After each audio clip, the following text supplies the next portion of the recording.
안녕하세요. 지식TV입니다. 오늘은 MSCI 지수에 대해서 먼저 말하고 시작하겠습니다. 어제 그 주식이 코스피가 굉장히 출렁거렸죠. 출렁거렸던 이유가 외국인이 2조 4천억 가량을 매도를 했습니다. 어마어마한 양이죠. 그러면 이제 그 내용에 대해서 왜 외국인이 그렇게 많이 매도했을까? 그걸 알고 있으면 그 대응할 수 있는 심적 여력이 생기는데 모르면 패닉에 빠지죠. 그래서 외국인이 투자를 할 때 MSCI는 모건 스탠리란 투자 회사가 미국의 투자 회사가 발표하는 세계 주가 지수를 나타내는데 이것에 따라서 외국인들이 투자를 많이 하는 성향들이 있습니다. 미리 움직이는 외국인도 있고 좀 후발적으로 움직이는 외국인도 있기 때문에 실질적으로 알면 많이 도움이 됩니다. 실질적으로 어제 제가 장 시작 전에 뉴스 정리해 드렸죠. 전에부터 이제 문제가 발생됐던 골판지 부족 사태. 어차피 이제 뉴스가 발표가 됐을 때 그 뉴스의 신뢰도랑 그 뉴스가 주식시장에 미칠 파급 효과를 생각하신다면 여러분들이 분명히 투자하는 데 있어서 도움이 많이 되실 겁니다. 그래서 어제 다른 뉴스들도 많지만 내가 꼭 필요한 뉴스가 뭔지를 캐치내는 게 굉장히 중요합니다. 그래서 어제 그 골판지 부족 사태 얘기를 하면서 언급을 했던 부분이 그거였었죠. 저기 뭐야 테림 포장 또는 신대양 제지 이런 부분들 어제 그 얘기를 했었는데 테림 포장 같은 경우 25% 정도 상승을 했었죠. 신대양 제지도 어제 종가 시가에 들어오셨어도 10% 이상 그 수익을 보셨을 겁니다. 저 같은 경우도 어제 신대양 제지 이 매수세가 이제 투신과 연기금이 들어가 있기 때문에 저는 신대양 제지 어제 들어갔었고 10%대에서 그 일부 차익 실현을 했죠. 이렇게 우리가 뉴스를 좀 정리해 보셔야 됩니다. 오늘은 몇 가지 그 뉴스를 한번 보니까 논란이 되는 게 일단 관심을 좀 가져야 될 게 좀 전에 말했던 외국인이 2조 4천억 가량을 매도한 이유는 MSCI 지수에서 한국 비중을 0.3% 정도 줄였대요. 근데 줄인 이유가 중국 비중을 확대한 요인이 일단은 큰 것 같습니다. 정확한 요인은 아직까지 나오지가 않았어요. 근데 지금 미중 무역 보니까 오늘 트럼프가 중국 반도체 회사에 대해서 추가적인 제재를 한다라고 얘기하죠. 그래서 미중 분쟁이 어떻게 될지 바이든 정부가 들어서 봐야지만 정확하게 그 방향을 잡아 나갈 것 같습니다. 그 다음에 니콜라가 이제 사기 논란이 있어갖고 원래는 그 GM이 지분을 인수해갖고 같이 가고자 했었는데 일단은 GM이 한 발 빼는 자세를 취하고 있습니다. 그래서 어제 니콜라 주식이 엄청 많이 떨어졌죠. 니콜라가 왜 지금 이렇게 각광을 받는가 하면 전기차 시장에서 이 트럭을 전기차가 감당하기가 쉽지가 않습니다. 그래서 이 트럭 같은 경우는 어, 이 수소차의 그 비중이 들어가야 되기 때문에 이 부분에서 나중에 이 수소차 관련돼서도 지속적으로 관심을 좀 갖는 게 좋습니다. 그리고 반도체가 지금 전에 제가 뉴스 정리했던 것처럼 낸드 플래시 전에 말씀드릴 때 마이크론에서 176단을 발표했던 뉴스가 왜 중요한가 하면 이 낸드 플래시의 이거 뭐 176단, 190단 이건 뭘 의미하는가 하면 영업이익을 얼마만큼 더 크게 낼 것인가에 대한 연관이 되어 있기 때문에 이 부분이 나중에 누가 반도체 업황을 이제 선도해 나갈 것인가 이게 굉장히 큰 비중을 차지하고 있습니다. 그래서 삼성전자 쪽에서 요게 지금 이제 마이크론은 굉장히 추격을 받는 상황이고 실제로 반도체가 지금 굉장히 좋았던 이유 중에 하나가 이제 미중 분쟁이 되면서 중국 업체에 반도체를 막 수출 금지시키는 이런 그 포지션이 취해지니까 중국에서 엄청나게 비축을 해놨었죠.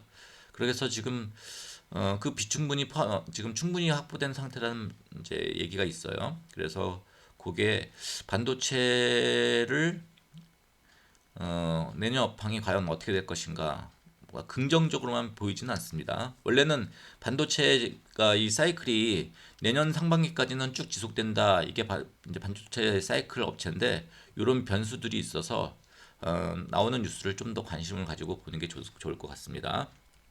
그리고 오늘 제가 그 HTS 관련돼서 굉장히 좋은 정보를 하나 알려드릴게요. 저 같은 경우도 어제 갑자기 지금 물량들이 막 빠지고 하니까 이게 왜 이렇게 출렁거리지? 저 같은 경우는 이제 말씀드렸던 것처럼 GS건설 같은 경우도 보면은 GS건설 같은 경우 일단 매수를 한다고 해서 말씀드렸었죠. 그래서 GS건설이 근데 매수를 하는데 GS건설 같은 경우 보시면은 이제 이렇게 외국인이 많이 들어가 있습니다. 외국인이 많이 들어가 있기 때문에 이게 갑자기 이렇게 쫙 빠지고 했을 때 투신 연기금도 많이 들어가 있지만 외국인 비중이 굉장히 많죠. 그렇기 때문에 어제 주가 흐름이 좀 심상치 않더라고요. 얘를 사야 될지 팔아야 될지 이렇게 확신이 쓰지 않을 때 여러분들이 여기 이제 영웅문 같은 경우에 1523 이걸 번호를 치시면 굉장히 좋은 도구가 하나 있습니다. 알아두시면 굉장히 도움이 많이 될 거예요. 이걸 여러분들이 적극적으로 활용하시면 되게 도움이 되는데 이게 뭐냐면 보유 종목에 대한 분석 도구입니다. 한 주만 사시라는 이유가 한 줄 사갖고 이렇게 분석하시면 돼요. 예를 들어서 GS건설 같은 경우 여기 보면은 이게 보조 지표가 뜹니다. 보조 지표가 뜨기 때문에 여러분들이 얘를 매수할 것인가 매도할 것인가 이거 판단을 내릴 수 있어요. 어제는 제가 이걸 매수할까 매도할까 망설일 때 보조 지표가 어제는 제가 볼 때 보는 시점에서 어제 보조 지표에서는 이게 CCI가 시장 강도를 나타내는 거거든요. 시장 강도를 나타내는 보조 지표인데 여기서 매도 신호를 보내더라고요. 내가 매수할까 고민스러운데 아까처럼 그래서 매도 신호를 보내면 그 팔라는 게 아니라 매수는 잠깐 자제하는 게 좋다. 이런 식으로 그 활용할 수 있다는 얘기죠. 어제 시그널이 거기서 좀 전에 말씀드렸던 것처럼 만약에 어제 제가 이거 살까? 많이 떨어지니까 괜찮은 것 같은데 살까 말까를 망설이게 된다면 망설일 때 한 줄을 사놓고 나서 이렇게 여러분들이 보유 종목에 대한 분석을 하면 여기서 보면은 이걸 알려줍니다. 여기서 기술적 지표에서 보면은 뭐 MACD, 스토캐스틱 슬로우, RSI, CCI, MDI 이걸 다 알 필요는 없습니다. 그냥 우리가 이걸 뭐 분석할 필요도 없고요. 분석하는 게 의미가 없습니다. 단지 파는 신호, 매수 신호와 매도 신호를 보여줍니다. 매수 신호와 매도 신호를 보내줬을 때 매수 신호 보내줬을 때 사라는 게 아닙니다. 매수 신호를 보내줬을 때 파는 거 좀 더 기다려 볼까? 요 정도의 도움을 받을 수 있다는 얘기죠. 예를 들어서 제가 말씀드린 것처럼 GS건설을 살까 했을 때 여기서 매도 신호가 나오면 사는 걸 좀 더 지켜볼 수가 있다는 얘기죠. 제가 어제 만약에 여기서 GS건설을 좀 더 매수를 했으면 손해가 더 컸을 겁니다. 이 매도 시그널이 나온 다음에 한참 더 떨어졌거든요. 그래서 이 지금 기술적 지표의 그 활용이 그 신뢰도는 어느 정도냐? 실제로 정말로 그 대단한 사람들이 많아요. 이거 가지고 진짜 자기 감정 하나도 없이 자동 매매시켜 갖고 분석을 해 놓은 사람도 있습니다. 이 지표들이 얼마나 신뢰할 것인가. 결과가 한 5% 정도 이익을 보더래요. 5% 정도. 근데 그 5%가 크냐 작은가는 아까 말씀드린 것처럼 만약에 얘를 따라서 매수했을 때 그 정도 확실성이라는 것은 거의 없다고 볼 수가 있겠죠. 그런데 말씀드렸던 것처럼 내가 어제 GS건설을 살려고 하는데 여기서 매도 신호가 나온다는 얘기는 그만큼 나 외에 다른 사람들도 팔려는 세력이 더 있을 수 있다는 얘기죠. 왜냐면 시그널이 결론은 어디서 이제 작용이 되는가 하면 여러분들이 지금 나중에 여기 보시면 조건 검색에서 제가 나중에 강좌를 넣어 놓을게요. 조건 검색에서 걸릴 때 사용되는 그 기술적 분석들이 요것들이 들어갑니다. MACD, 스토캐스틱 이런 것들이 들어가기 때문에 전문가들뿐만 아니라 많은 이제 주식을 대량으로 하는 사람들이 요걸 많이 활용을 해요. 그래서 요대로 그 흐름이 이 부분에서 영향을 주는 경우가 상당히 많습니다. 다시 말해서 GS건설이 매도 시그널이 나오는데 그냥 나는 사. 그러면 그 손실폭이 더 커질 수 있는 확률이 단 5%만 더 줄일 수만 있다 하더라도 나한테 도움이 되는 겁니다. 그만큼 수익으로 연결될 확률이 높습니다. 그래서 여러분들이 요거 영문 내에서 이렇게 돼 있는 기술적 지표에 대해서 이렇게 보면은 선도전기 매수 시그널 나왔죠. 그렇다는 얘기는 내가 이걸 살까 말까 망설일 때 일단은 내가 살 수 있는 방향으로 망설이는 시점에서 내 망설임에 약간 어느 정도의 뭘 줄 수 있다, 도움을 줄 수 있다, 힌트 정도를 줄 수 있다 이 얘기입니다. 현대미포조선 사고 싶은데 여기 매도 시그널이 나왔죠. 그럼 사는 걸 잠깐 보류할 수 있다는 얘기죠. 유니크 제가 어제 10종목 매수했습니다. 매수 시그널이 나오더라고요. 마찬가지로 여기 보면 우진 BNB 매도 시그널 나오죠. 이때 매수하면 안 되는 겁니다. 매수를 하면 안 된다기보다는 약간 보류할 수 있다. 그 정도 알고 계시는 게 좋을 것 같습니다. 그래서 이렇게 여러분들이 종목별로 지금 캠트로닉스 매도 시그널 나오고 있잖아요. 이럴 때 그 매도하라가 아니라 이럴 때 매수를 잠깐 보류해 주면 도움이 될 수 있다. 그럼 여기서 캠트로닉스 이렇게 되겠고 이렇게 신흥 SEG 마찬가지로 매도 시그널 나오고 있죠. 이런 종목에서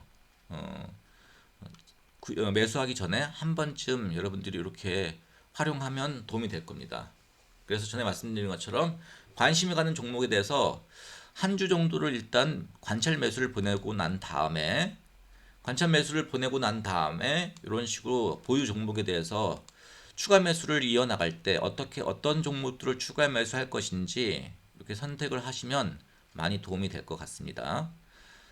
그래서 이제 그 오늘 장이 열리게 되면 저 같은 경우는 일단은 저기 두 종목 한번 관찰 매수를 보낼까 생각하고 있습니다. 첫 번째가 DHP 코리아 제약주고요. 요즘엔 제약주가 아주 상당히 각광을 받고 있죠. 일단은 관찰 매수를 하는 겁니다. 제가 보는 시점은 조정돼서 하락 구간에 왔을 때 이때 추가 매수를 하는 거고 어제 종가 기준으로 매수 시그널이 나오더라고요. 그래서 매수를 전체를 하는 게 아니라 아까 말씀드린 것처럼 관찰 매수를 보내서 한 주 가격이 싼 주 같은 경우는 뭐 10주 정도 매수하셔도 됩니다. 저 같은 경우는 관찰 매수할 때 한 10주 정도 매수를 보내놔요. 가격이 싼 종목 같은 경우 비싼 종목은 당연히 10주 보내면 안 되겠죠. 그렇게 해갖고 보내면 좋을 것 같습니다. 그래서 간단하게 살펴보면 DHP 코리아 같은 경우는 유동 비율은 약간 안 좋은 편입니다. 유동 비율은 100% 이상 제가 반복적으로 설명해 드릴게요. 100% 이상 올라가는 게 좋아요. 그래야지만 유동 비율이 높다는 얘기는 단기적으로 문제가 발생할 확률이 적다 이 얘기입니다. 그다음에 부채 비율은 빌린 돈은 적을수록 좋겠죠. 자, 이렇게. 근데 EV 에비타는 그 주식의 가치가 저평가냐 고평가냐를 따질 때 굉장히 많이 쓰입니다. 제약주나 바이오주 같은 경우는 이게 굉장히 높아요. 그래서 제약주 바이오주는 일단 여기선 참고 사항일 뿐이지 절대적인 기준은 아닙니다. 이렇게 되고 있습니다. 그리고 ROE 같은 경우 마찬가지로 10 이상이면 괜찮다, 좋다라고 보여지는데 여기선 14 나오고 있습니다. CNG 하이테크 같은 경우도 반도체 업황 같은 경우는 아까 제가 뉴스 정리했던 것 들은 것처럼 뉴스 기사에서 내가 만약에 이걸 샀다, 이 종목에 관심이 있다 했을 땐 다른 거 없이 그 관련된 뉴스만 쭉 스캔하면 됩니다. 1시간 내로 대부분 스캔이 돼요. 어제 마찬가지로 종가 부근에서 매수 시그널이 나왔기 때문에 관찰 매수 한 주 정도를 보내볼 생각입니다. 근데 시가총액이 지금 잘못 나온 것 같은데요. 시가총액이 너무 이게 시가총액이 시가총액이 제가 저 같은 경우는 시가총액 1000억 이하는 웬만하면 하지 않습니다. 그래서 시가총액이 1034억이 되는 회사입니다. 그래서 요거를 마찬가지로 오늘 저도 관찰 매수를 보내볼 생각을 하고 있습니다. 유동 비율이 약간 약한 편이고요. 하지만 부채가 원래 반도체 회사들이 부채가 상당히 많거든요. 근데 부채가 좀 낮은 편입니다. 그리고 EV 에비타 괜찮게 나오고 있고 ROE도 좋은 편입니다. 그래서 사서 크게 손해볼 종목은 아니라고 생각돼서 일단 관찰 매수를 보내볼 생각입니다. 자, 12월 1일 12월 1일 12월의 첫날이네요. 말씀드린 것처럼 12월 같은 경우 주가가 산탈랠리라고 하는데 12월에는 주가의 흐름이 좀 강하게 지지되는 경향이 있습니다. 그래서 저 같은 경우도 12월에는 약간 공격적으로 투자를 하고 12월 중순 이후로는 물량을 좀 줄여나갑니다. 특히 현금 배당이 지급되는 종목들은 배당락이라고 주가가 많이 떨어집니다. 1월에 1월 장 시작되면 주가가 떨어지기 때문에 그래서 좀 12월 중순부터는 가급적인 물량을 줄여 나가는 거. 저도 한 절반 이상을 줄이는 걸 목표로 지금 이렇게 포지션을 잡아 나가도록 하겠습니다. 자, 오늘은 이렇게 그 내용을 마무리하면서 알아두면 돈 되는 상식 우리가 같이 이렇게 하나씩 정리해 나갈 예정입니다. 감사합니다.